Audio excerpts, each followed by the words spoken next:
નમસ્કાર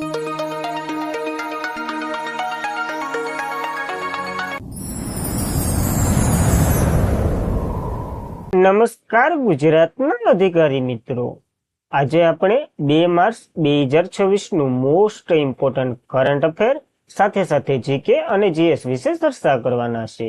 તો ખાસ કરીને ચેનલ ઉપર નવા હોય તો ચેનલને સબસ્ક્રાઇબ કરી લેવી, વિડીયો પસંદ આવે તો લાઈક કરવો અને તમારા મિત્રો સુધી અવશ્યથી શેર કરી દેવો। તો ચલીએ આજના ઇમ્પોર્ટન્ટ ક્લાસની આપણે શુભ શરૂઆત કરી દઈએ। તો દુર્લભ રોગ દિવસ 2026 ક્યારે મનાવવામાં આવ્યો છે? તો 28 ફેબ્રુઆરીના રોજ આ મહત્વનો દિવસ મનાવવામાં આવે છે, એટલે કે ફેબ્રુઆરીના છેલ્લા દિવસે આ દિવસ મનાવવામાં આવે છે। લીપ વર્ષ હોય તો 29 ફેબ્રુઆરીએ, નકર 28 ફેબ્રુઆરીએ આપણે મનાવીએ છીએ। તો દુર્લભ રોગ દિવસ એક ઐતિહાસિક વિશ્વ જાગૃતિ અભિયાન જે દર વર્ષે ફેબ્રુઆરીના છેલ્લા દિવસે એટલે કે 28 અથવા તો લીપ વર્ષ હોય તો 29 ફેબ્રુઆરીએ ઉજવવામાં આવે છે। સૌપ્રથમ 29 ફેબ્રુઆરી 2008માં મનાવ્યો હતો અને સૌથી વધારે દેશો આને ઉજવે છે। આ દિવસનો ઉદ્દેશ્ય વિશ્વભરમાં દુર્લભ રોગથી પીડાત 300 મિલિયનથી વધુ લોકોને જાગૃતિ લાવવા, એના નિદાન, સારવાર અને સંશોધન, સામાજિક સંભાળમાં સન્માનને પ્રોત્સાહન આપવાનો આનો ધ્યેય છે। તો ખાસ આ મહત્વનો દિવસ યાદ રાખવો। આની થીમ તમે કલ્પના કરી શકો એના કરતાં વધુ છે, તો ખાસ ઇમ્પોર્ટન્ટ બને છે થીમ, તો થીમ પણ આપણને યાદ રાખવી।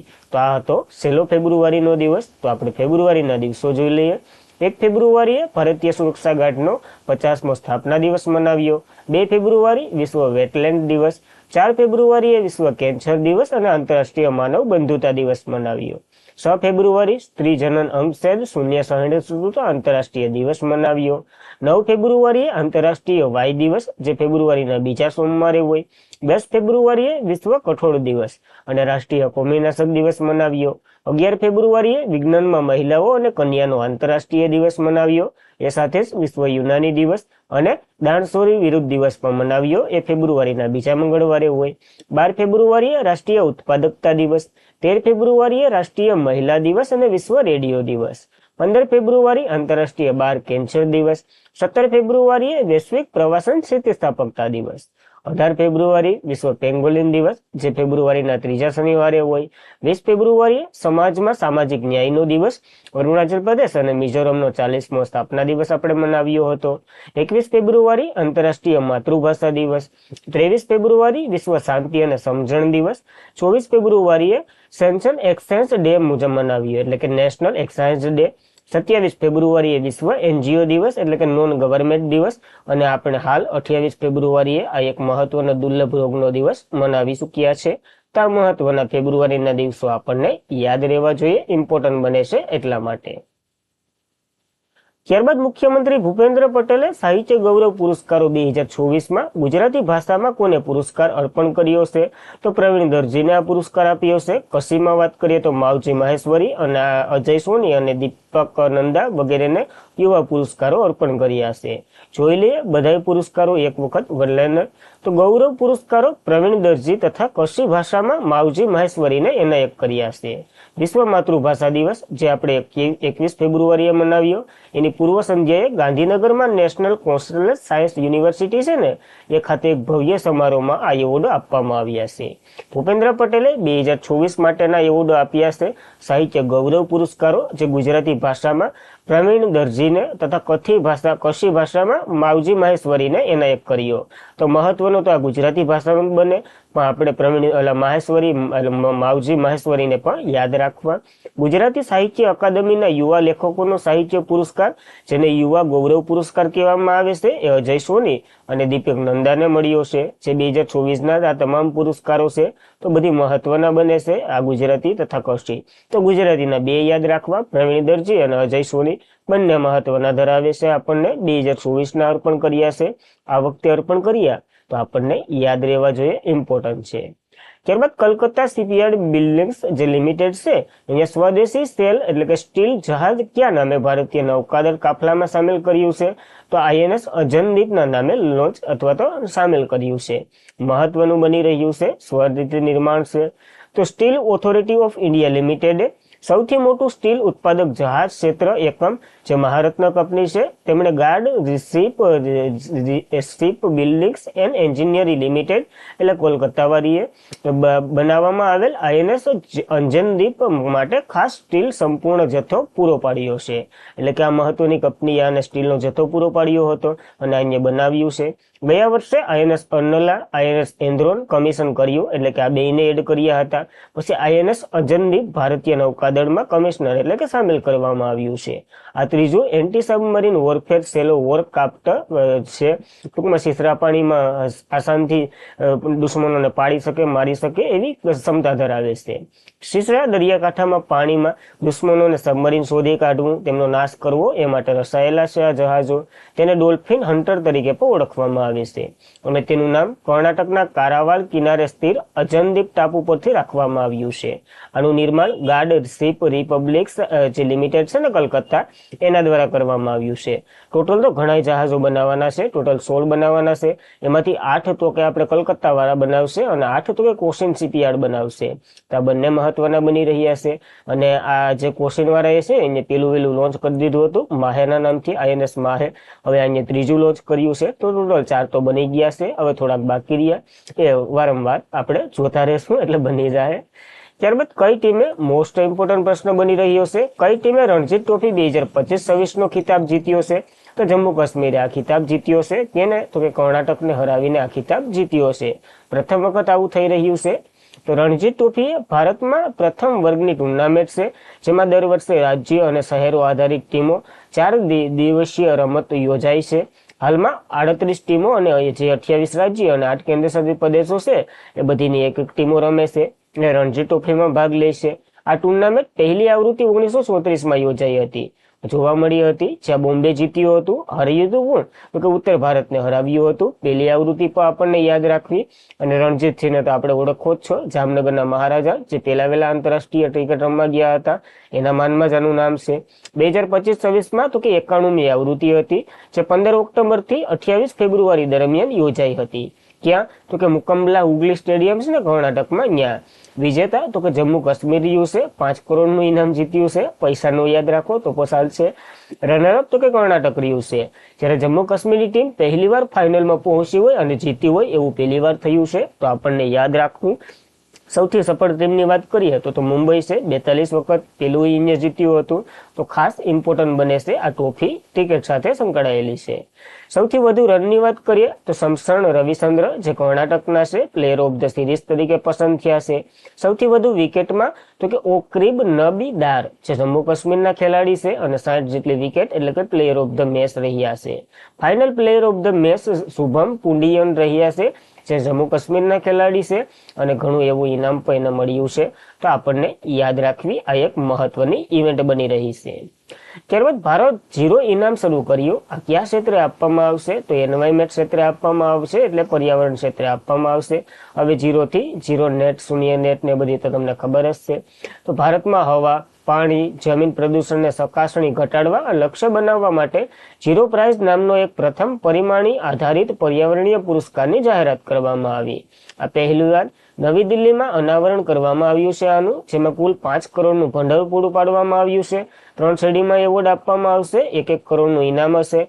વાયુ પ્રદૂષણમાં, જળ પ્રદૂષણમાં અને જમીન પ્રદૂષણમાં ત્રણેયમાં 1-1 કરોડ રૂપિયા પુરસ્કાર મળશે. પરંપરાગત માન્ય પ્લેટફોર્મ વિપરીત 0 પ્રાઇઝ નાણાકીય પુરસ્કારો સીધા સ્વતંત્ર રીતે ચકાસી અને પર્યાવરણ એટલે કે પર્યાવરણીય પરિણામો સાથે જોડે છે. ન સમજાણું તો કે ખાલી ચોપડા ખાતર 0 નેટ નથી લાવવાનું, આપણે રિયલ લાઈફમાં 0 નેટ થાય ને એના માટેનું આ એક છે. આ બધી ચકાસ છે. ચોપડામાં તો છે કે તમે ભાઈ પેલું 0 નેટ ગામ બની ગયું, પુષ્પનું દીકણું પાવી, ત્યાં જઈને ત્યાંની હવાઈ જોવી પડે ને કે આ 0 નેટ છે કે નહીં. તો એ બધી પરિણામો જોઈ અને આ પુરસ્કાર મળશે. તો ખાસ યાદ રાખો, ભારતે 0 નેટ ઇનામ શરૂ કર્યું છે. ત્યારબાદ દ્રૌપદી મુર્મુએ કયા દેશના LAC પ્રચંડ હેલિકોપ્ટરમાં ઉડાન ભરી અને ઇતિહાસ રચ્યો છે? મહત્વનો પ્રશ્ન બની રહ્યો છે. ભારતનું છે એટલે કે સ્વદેશી રીતે નિર્મિત છે. તો ખાસ પ્રશ્ન ઇમ્પોર્ટન્ટ છે. તો રાષ્ટ્રપતિ દ્રૌપદી મુર્મુએ શુક્રવારે રાજસ્થાનમાં ભારત પાકિસ્તાનની સરહદ નજીક સ્વદેશી વિકસિત લાઇટ કોમ્બેટ હેલિકોપ્ટર જે LCS પ્રચંડના નામે પ્રખ્યાત છે, આમાં ઉડાન ભરી એટેક હેલિકોપ્ટરમાં ઉડાન ભરનાર પ્રથમ રાષ્ટ્રપતિ બન્યા છે? પ્રશ્ન અહીંથી જ આવશે. LCA પ્રસંડ એ ભારતનું પ્રથમ સ્વદેશી રીતે ડિઝાઇન વિકસિત એટેક હેલિકોપ્ટર છે. આનું બાંધકામ તો કે હિન્દુસ્તાન એરોનોટિક્સ લિમિટેડે કર્યું છે, જે હમણાં જ મહારત્ન કંપની બની છે. એપ્રિલ 2023માં આસામના તેજપુર એરફોર્સ સ્ટેશન ખાતે સુખોઈ 13 MKI વિમાનમાં ઉડાન ભરી હતી, ત્યારે ઇતિહાસ રચ્યો હતો મુર્મુજીએ.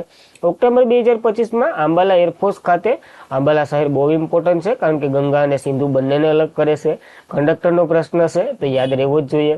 એમાં દસોલ રાફેલ આપણે ફ્રાન્સ પાસેથી લઈ રહેલા છે, તો એમાં એને ઉડાન ભરી હતી અને આ ત્રીજું થઈ ગયું પ્રસંડ હેલિકોપ્ટર, એમાં ઉડાન ભરી. હિન્દુસ્તાન એરોનોટિક્સ લિમિટેડે બનાવ્યું છે. જોઈ લઈએ. 1940માં એની રચના થઈ હતી. મુખ્ય મથક બેંગ્લોરમાં છે. CMD તો કે DK સુનિલ છે અને 14મી મહારત્ન કંપની તરીકે આની પસંદગી થઈ હતી. તો આપણને યાદ રાખવા આવા ફેક્ટો. ત્યારબાદ કઈ રાજ્ય સરકારે સ્વાતંત્રતા સેનાનીની યાદમાં પોંકિયોન એરપોર્ટ છે એનું નામ ત્રિલોચન પાખરેના નામ પર બદલવામાં આવી રહ્યું છે? તો સિક્કિમમાં આવેલું આ એરપોર્ટ છે અને સિક્કિમના પહેલા સ્વાતંત્રતા સેનાની માનવામાં આવે છે આ વ્યક્તિને.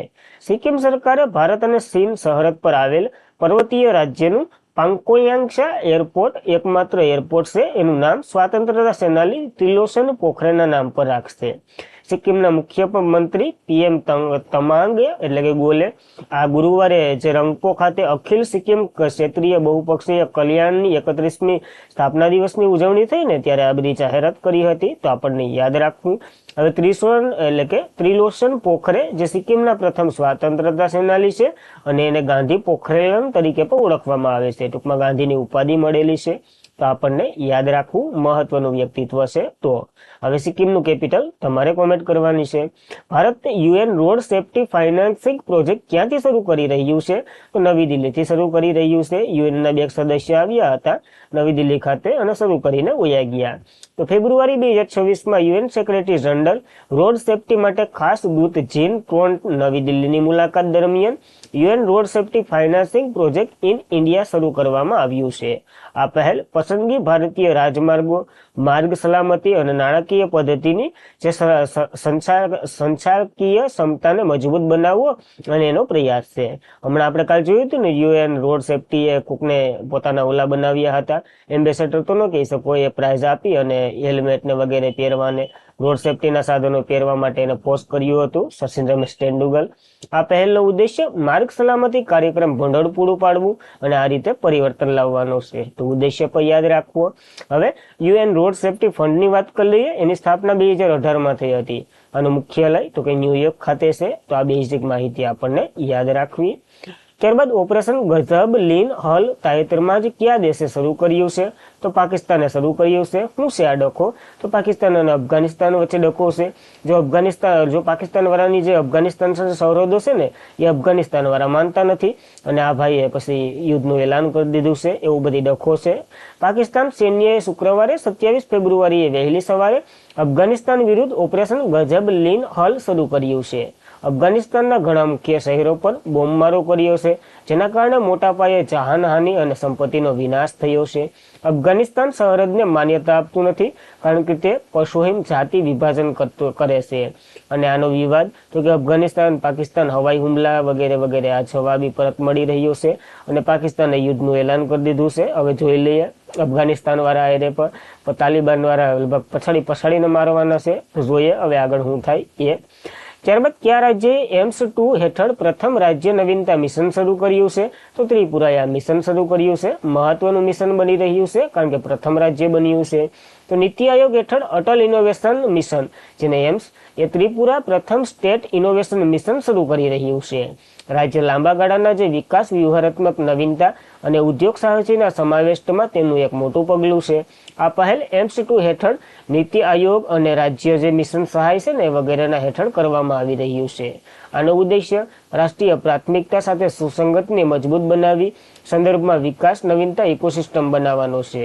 આ પહેલ રાજ્યમાં જે સ્થાનિક સંસાધનો છે ને, જેમ કે ત્રિપુરામાં વાંસ અને રબરનો વધારે ઉપયોગ થાય છે, તો એનાથી નવા વિચારો કરે, એમાંથી નવું સ્ટાર્ટઅપ બનાવે, એનું નવું ટેકનોલોજી પ્રોત્સાહન વગેરે મળે, આ ઉત્પાદનોનું હું વાપરીત ને વિપરીત ને બધી થઈ શકે, એના માટેનું આ એક મિશન છે જે ત્રિપુરાએ એક્સેપ્ટ કરી લીધું છે. તો આપણને યાદ રાખવું પડશે. ત્યારબાદ તો કે જમ્મુ કાશ્મીર પોલીસે પર્વતીય સુરક્ષાની કામગીરીને વધુ મજબૂત બનાવવા માટે સ્નો લેપર્ડ ટુકડીનું અનાવરણ કર્યું છે, એટલે કે નવી ટુકડી બનાવી છે. જમ્મુ કાશ્મીર પોલીસે બુધવારે નવી રચાયેલી સુનંદા સ્નો લેપર્ડ સ્કોસનું અનાવરણ કર્યું છે. આ વિશિષ્ટ ઉષાણવાળી એકત્રિત કેન્દ્ર શાસિત પ્રદેશમાં પર્વતીય બરફમાં ઘેરાયેલા વિસ્તારોનું સુરક્ષિત મજબૂત બનાવશે, આતંકવાદ વિરુદ્ધ કામગીરીને બનાવશે. ટૂંકમાં 25 ડિગ્રી સેલ્સિયસ સુધી એ કામ કરી શકે, લડવાની હિમપ્રત વગેરેને આનું એવી રીતના શું કહેવાય ટ્રેનિંગ આપવામાં આવી છે. ગમે એવી પરિસ્થિતિમાં તમે ઊભા રહેવા જોઈએ. અને હિમશીતો જે લદ્દાખ અને હિમાચલ પ્રદેશનું શું કહેવાય રાજ્ય પ્રાણી છે અને સૌથી વધારે લદ્દાખમાં જ છે હિમશીતા. તો આવા બેઝિક પ્રશ્નો પણ આપણને યાદ રહેવા જોઈએ.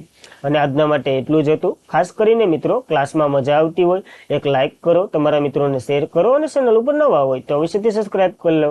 તો ચલીએ કાલનું રિવિઝન કરી લઈએ, પછી સેશન એન્ડ કરીએ. તો વિશ્વ એનજીઓ દિવસ દર વર્ષે ક્યારે મનાવવામાં આવે છે? તો 27 ફેબ્રુઆરીએ આ મહત્વનો દિવસ મનાવ્યો. તાજેતરમાં જ કોણે ખેલો ઇન્ડિયા વિન્ટર્સ ગેમનો ખિતાબ જીત્યો? ભારતીય સેનાએ જીત્યું છે. કેટલા મેડલ જીત્યા હતા? કોમેન્ટ કરી દો. રાહગીર યોજના લાગુ કરનાર પ્રથમ કેન્દ્ર શાસિત પ્રદેશ તો કે નવી દિલ્હી બન્યું છે. રાજ્યની વાત આવે તો મધ્યપ્રદેશ પેલું બન્યું છે, યાદ રાખવું. પંચાયતના નેતૃત્વ દ્વારા બેલાગાંવ કયા રાજ્યની પ્રથમ નેટ ઝીરો ગ્રામ તરીકે ઉભરી આવી છે? તો મહારાષ્ટ્રનું પહેલું બન્યું છે. તો આપણને યાદ રાખવું પડશે. કયા રાજ્ય સરકારે પ્રવાસનને પ્રોત્સાહન આપવા માટે હોમસ્ટે યોજના શરૂ કરી છે? તો રાજસ્થાને શરૂ કરી છે. આવો મારે ઘેર એવી યોજના. શ્રી ભૂપેન્દ્ર પટેલે થેહરી વિશ્વ ટકાઉ વિકાસ સમિટ 2025ની રજત આવૃત્તિનું ઉદ્ઘાટન ક્યાં કર્યું છે? તો નવી દિલ્હી ખાતે કર્યું છે. કયા? તો કે તાજ પેલેસ ખાતે કર્યું છે. કઈ રાજ્ય સરકારે રાણી દુર્ગાવતી યોજના શરૂ કરી છે? તો છત્તીસગઢે બજેટમાં ઉલ્લેખ કરેલો છે. તો યાદ રાખવું. ભારતીય સેના દ્વારા અગ્નિવર્ષા 2024 કવાયત ક્યાં યોજાય છે? તો રાજસ્થાનના જેસલમેરમાં જ આ કવાયત યોજાય છે. તો આપણને યાદ રાખવી પડશે. કયા રાજ્યે સ્ટેફોન સોકલેન્સ દિલ્હી ઓપન 2026 સિંગલ્સ ટાઇટલ જીત્યો છે? તો ગ્રીસના ખેલાડી છે, ટેનિસના ખેલાડી અહીંયા ખિતાબ જીતી લીધો છે. અને આજના માટે એટલું જ હતું. ખાસ કરીને મિત્રો વિડીયો જો પસંદ આવતો હોય, કારણ કે મહેનત બહુ થાય છે પણ તમારાથી કોઈ તમારો સામેથી રિસ્પોન્સ જ નથી આવતો, હું એકલો ભણાવે જામ એવી રીતના લાગે છે મને. તો પીડીએફ સ્ટડી મટીરિયલ વગેરે માટે ટેલિગ્રામમાં જોઈન્ટ થઈ જવું, નકર કંઈ કીધા જેવું તો છે જ નહીં તમને. તો સબસ્ક્રાઈબ કરી લેજો, મજા આવે તો. નકર આપણે તો ચાલુ જ રાખવાના છે. જય હિન્દ, જય ભારત, ધન્યવાદ.